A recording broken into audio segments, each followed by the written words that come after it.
This show contains potentially entertaining content. Viewer discretion is advised. Chris gets curious. Chris gets curious. Chris gets curious. Chris gets curious. Pow, pow!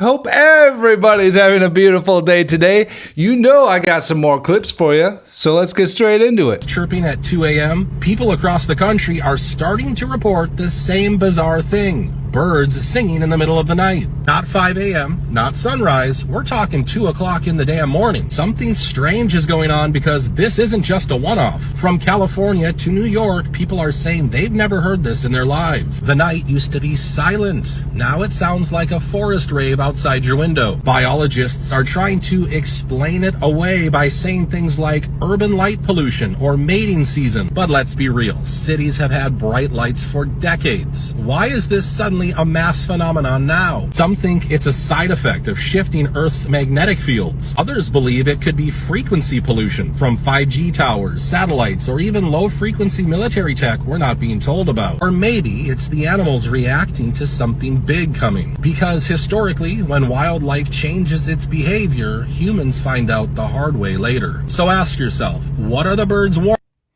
What are the birds warning us of? Is what I imagined he was going to ask us. The birds are warning us of, there's probably like a new video game or movie coming out or something. I'm not sure what it is, but what the movie is, or, you know, what it is, but no, but have you experienced this? I haven't experienced this. 2 o'clock in the morning, I'm going camping tomorrow night. So that'll be a good time to see if I'm still up at 2 o'clock in the morning and I hear him. I'll let you guys know. Dude, apparently there is a new COVID variant that is now spreading fast across the US, and people are literally calling it razor blade throat. So the official name of this new variant is now called NB.181, but it's being nicknamed Nimbus or razor blade throat because people are saying that the sore throat is so incredibly painful that they're comparing it to swallowing shattered glass. And this is spreading quickly. They're saying that by early summer it made up a third of all US cases, and now the CDC is saying that it's the dominant strain in 45 different states, accounting for nearly half of all infections.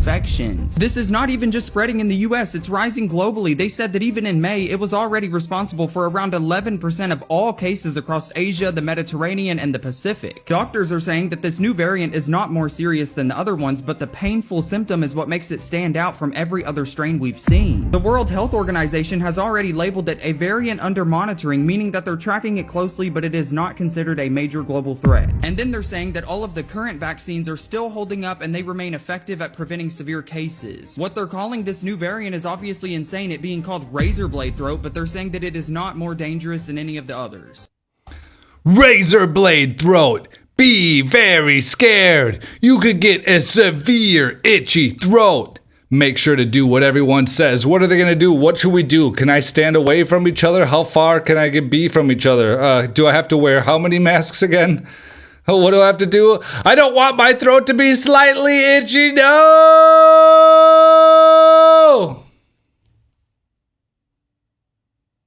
When did we used to just get an itchy throat, though? You know, when it was like, yo, just get a cough drop and move on with your life. Whatever happened to those good old days when people used to be a little tougher, when everyone used to not complain online because they just, like, dealt with it somehow, and nobody listened to them because nobody ever cared? And, you know, I don't know. Can somebody explain to me, who is this guy right here? Something is going on with this guy right here. People are stretched saying out Pee Wee Herman. it's a bodysuit, but I don't believe it. Something is going on with that guy. Who's this? Huh? Who is this guy right here? Because something is up with him, bro. Why does he walk like that? Why does he look like that? Why is he hiding his neck? See how long his neck looks? Something is going on with this guy. Look at him. People have the nerve to say that they think that this is a undercover alien. And I said that's not true. This is a human being. All right? Don't say things that are not true. The guy that's with him knows exactly who he is. Something's going on here, guys. And I think that they're starting to come out pretending to be one of us. This is what people are saying. I don't believe that. This is a normal person, bro. I don't know what it is. It's the way he walks. Look at him. Something is going on with this guy, bro. I'm just playing around, guys. Entertainment purposes only. This is a normal guy just coming out the store, buying something with his friend. Ain't nothing to worry about here. I don't know who he is. Maybe you know who he is. Let me know. I'm out. The internet's so stupid. So y'all mean to tell me that this right here ain't used to have a dash in it? Man, they turned that sewing machine off and we in a whole nother timeline. Wake up, people. Kit Kat had a dash in it. I read some comments. I don't know. One of them said that they deny having a dash in it. What do you guys think? Mandela effect? Baloney? What is it? Always do this before having guests over. Oops, sorry. So now I'm just gonna take a plastic fork and cut it in half. And now stick this part right in the middle. Now take a marker and go from the top and the bottom. So next I'm gonna take a zip tie and just put it through the middle. Don't forget to cut off the excess. And we're just gonna lock it up. Yeah. Next, I'm gonna put it in my secret little hiding place. And this is the most important part. Take a pizza cutter and slowly go down. Make sure to get this part of the tape. Now take a look. Yeah. Oh, before having guests over. That makes sense. And just wanted to make sure you guys had this little tips, you know? Chris's tips. Just the tip. They're saying the number one way to get the explosive diarrhea parasite is fresh fruits and vegetables, which means the safest thing you can eat right now is White Castle.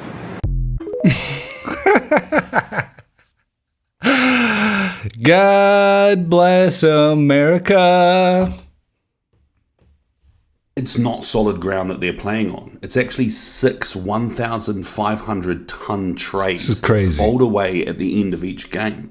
The underground vault is called a hypogeum. It's actually a direct nod to the Roman Colosseum that this is actually modelled after. Underneath, there's 750,000 LED lights perfectly tuned to keep this grass perfect, along with an irrigation, a fertilization system, and climate control to keep it at the perfect temperature.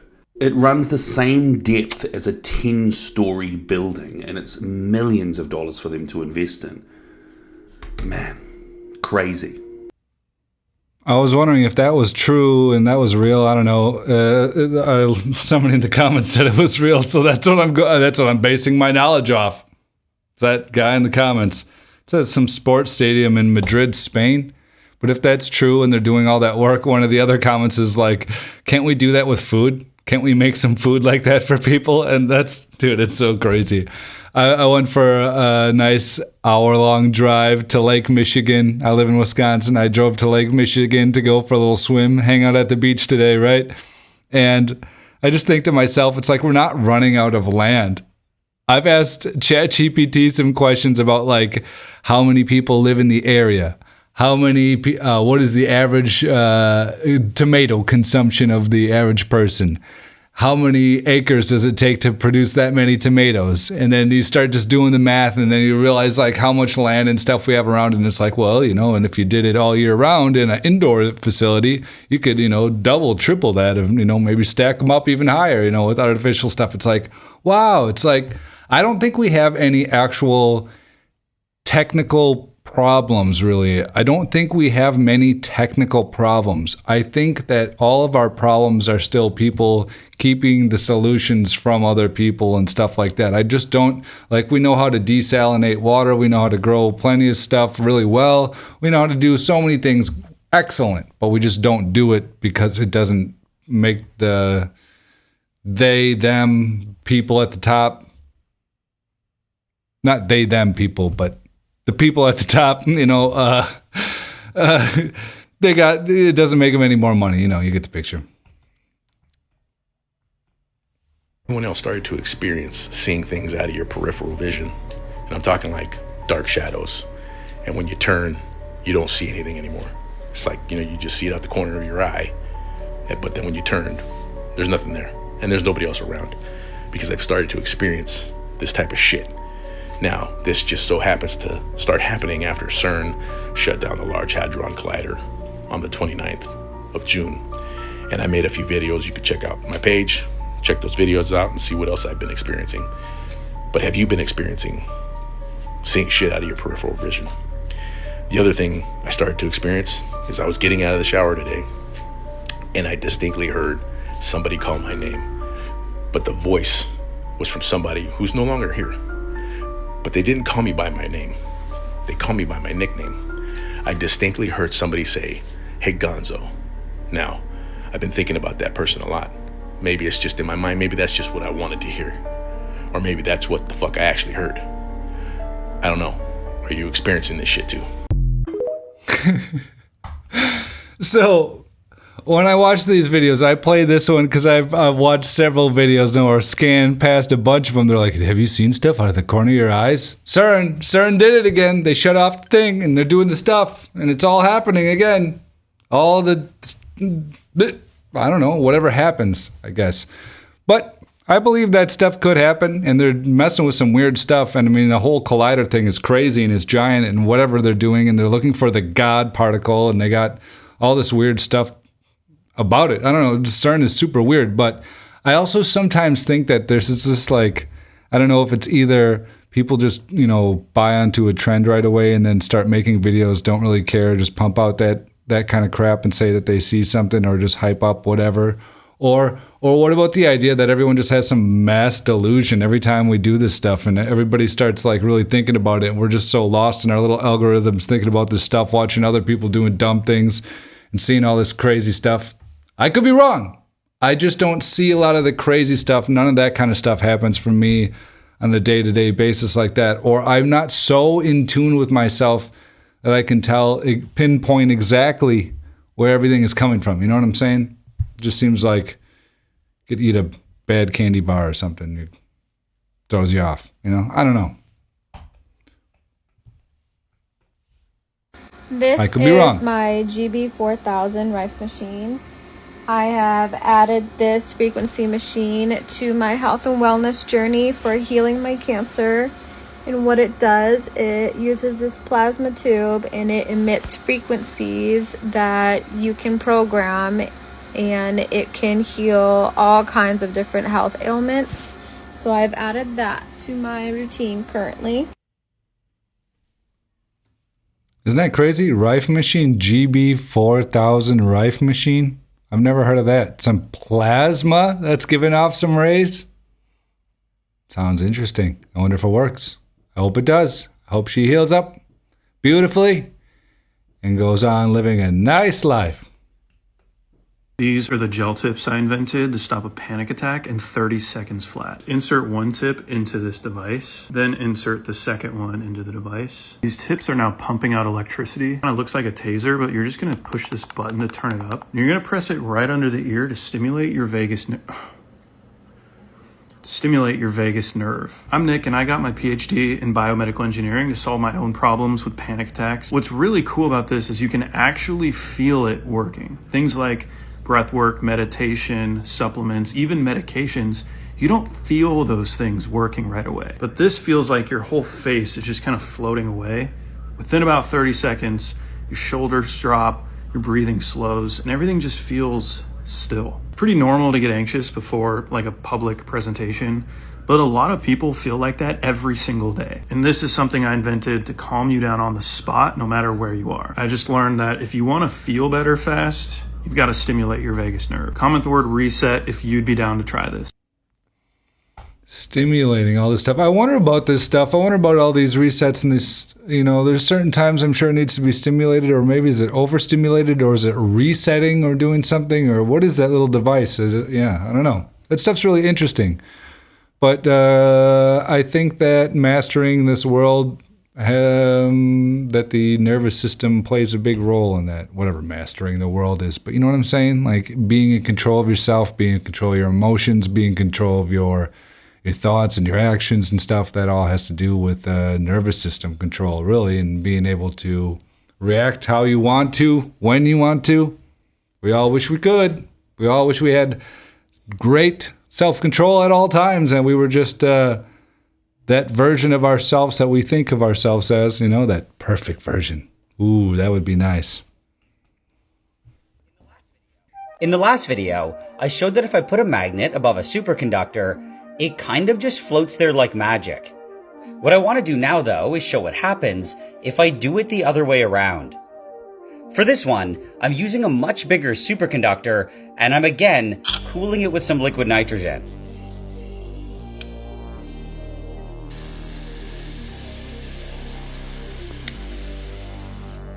By now, it should be good, and I can take it out and drop it onto this little magnet track that I made.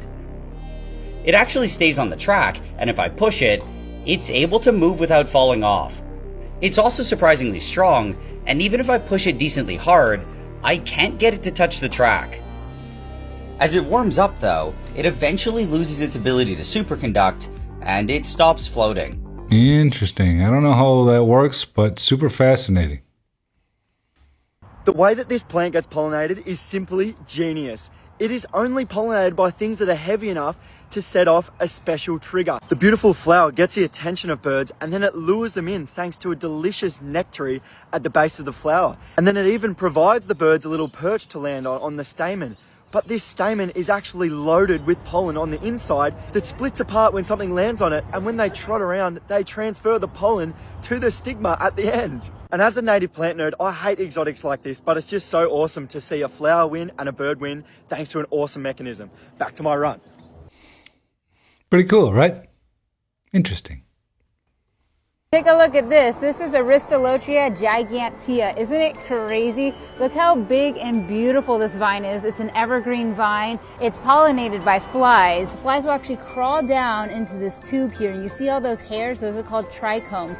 So those are all facing down. And as the fly goes down, it kind of guides them in there. And when the fly gets into the pod over here, it has nectar in here. But what happens is the fly is not allowed out for about a day. So it can't crawl up because of these hairs.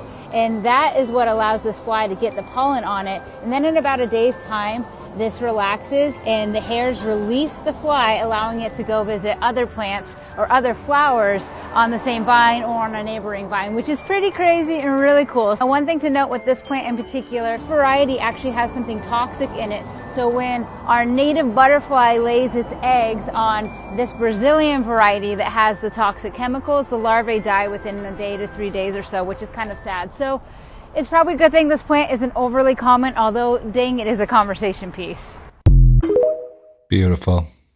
Beautiful flowers exist in the world. Why does Grand Central Station in New York look like an old Roman temple? You see the Roman style columns, and the roof is even adorned with Roman gods. There's Mercury front and center. And were Roman gods just fallen angels posing as gods? But I digress. Despite the ancient Rome influence, this station allegedly opened in 1913, but it stands on the site of 2 previous stations. But could it be the original with its dates altered? And as an added bonus, we see the Chrysler building in the background. Was that just a giant atmospheric energy antenna? Central Station actually includes a sub-basement power station. Is that what this place was originally designed to be? As for the railroads themselves, the likes of the Vanderbilt family take credit for laying them. But were they simply just found and dug up after some sort of past reset took place? With those aristocratic families hiding our true history and knowledge from us? That doesn't look like anything we built in the 1913 or 30s, or I think it's 13. I just don't get that stuff. These old world buildings just blow my mind. I call them old world. I hope, they're old. They're weird and they don't make sense. And I like filming them. One of the things that always stands out to me when looking at old photos from the 1800s and early 1900s is how many major cities look strangely empty, completely devoid of life. Like take this 1861 panorama of St. Petersburg, Russia. Completely empty, muddy streets. This is not an issue of long exposure. You see no motion blurs. You see no parked idle carriages. No street vendors. Nothing. The city looks abandoned, like it was staged, ready to be taken over. And this is a massive city. At the time of this photo, St. Petersburg had a population of over 500,000. With all this, massive streets, wide boulevards, grand architecture, huge public spaces, and it's all completely empty. And of course, the whited out skies. In mostly all of these old photos. Our history is nothing more than a set of lies agreed upon. Question everything, friends. That is crazy, though. That is wild. I know you can stitch together photos. You can do a lot of things. You could probably get rid of people. You could do timing it right things, but that's still pretty weird. And there's a lot of those photos. This is not the only one. Super weird.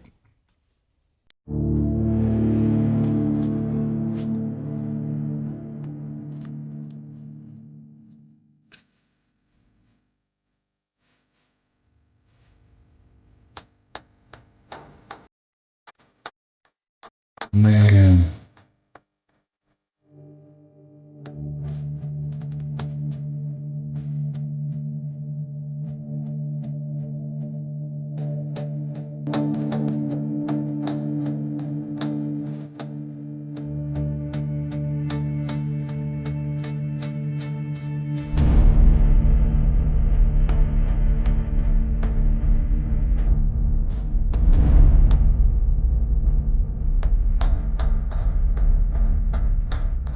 Bum. Dum bum bum bum bum bum. Whoa. Bum bum.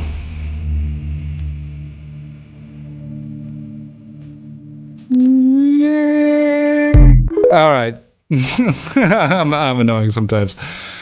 But that's crazy cool. How many temples do you need to see before you start to think maybe there was more than one, just a one-off or two of groups of people that were doing some crazy stuff that seems to be beyond our skill level of today, and maybe that they might have been more advanced, some might say.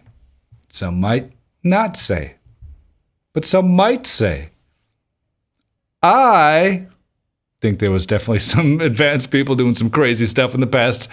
Whoa, there's a lot of stuff out there.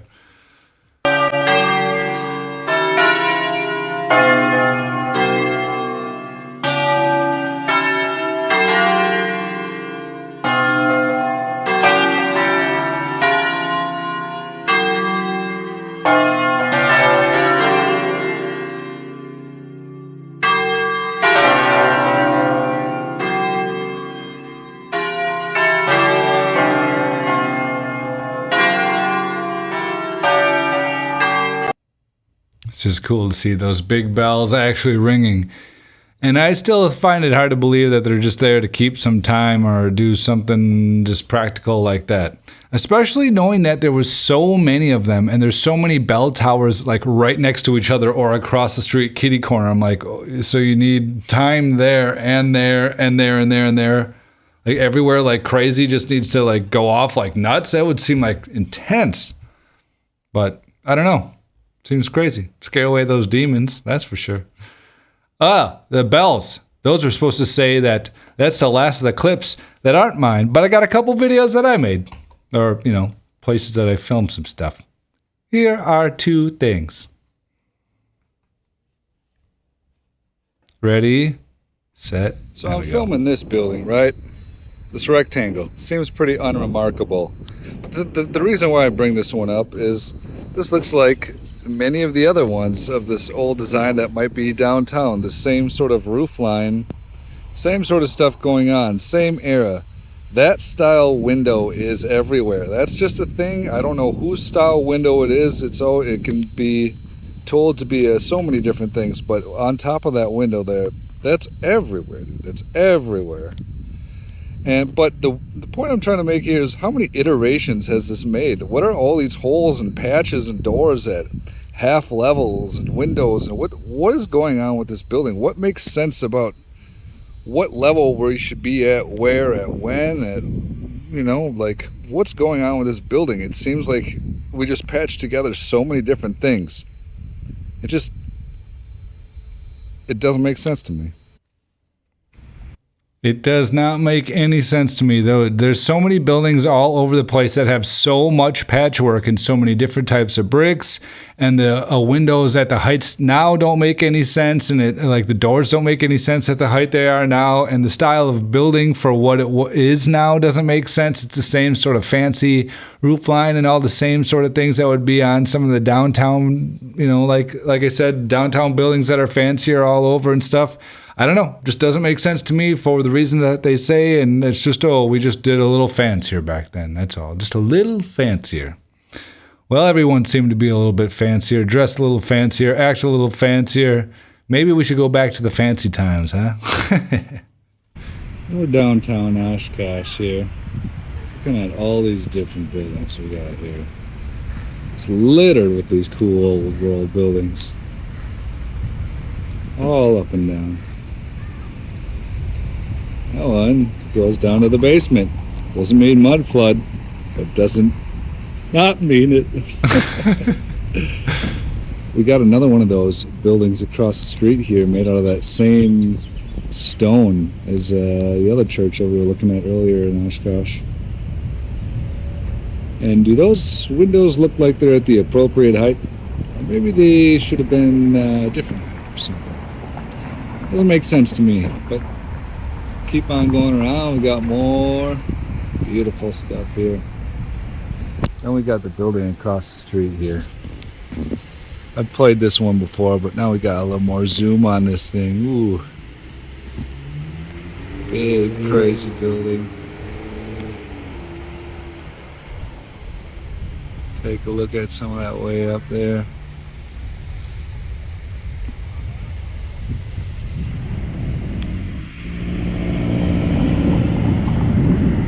Way up top, so they're just doing that way up there.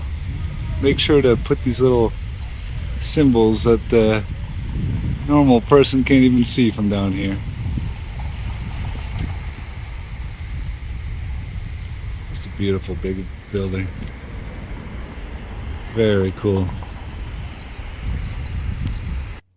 All right, back at that compass. How beautiful. That's all the beautiful, interesting, weird, cool, and curious videos I got for you today. I hope you liked this video. And if you did, hit that like and subscribe. And I appreciate all you guys and your nice comments and your flexibility. And I hope you have a beautiful day. See you guys later.